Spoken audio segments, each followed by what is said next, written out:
Okay, so tonight I watched Five Nights at Freddy's 2, and I have to say I really enjoyed it.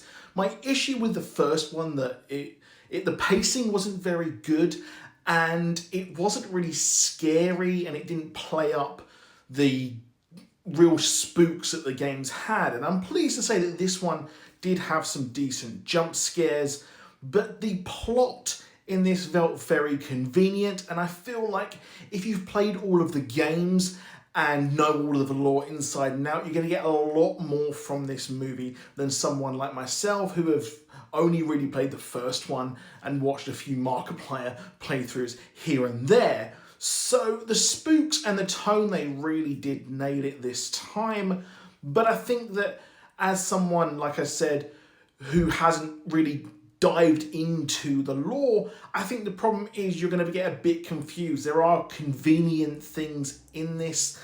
The other things aren't really explained too much, like the movie's villain, and they introduce a new franchise location, which again felt convenient, and you think, this one's close to where they live, so a kid can walk there. Yeah, there's quite a few plot holes, which I'm not really a big Cinema Sins plot hole guy, but it did take me out of it somewhat.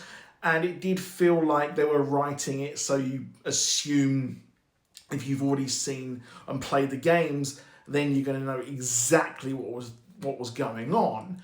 Now, I saw that McKenna Grace was involved heavily throughout the marketing, and I think that she is a really good actress, but she wasn't really given much of a chance here. And the ending as well did not really make much sense with the villain and how they survive and how they carry on and how they can take people over, etc. And a lot of the lore wasn't dived into as much, but there are DOS post-credit scenes that really do set up where they're going with the movie. I thought that Matthew Lillard in his small role was fantastic. I thought Skeet Ulrich was nice to see the Scream Bros once again. And I think that Josh Hutcherson did a splendid bang-up job here.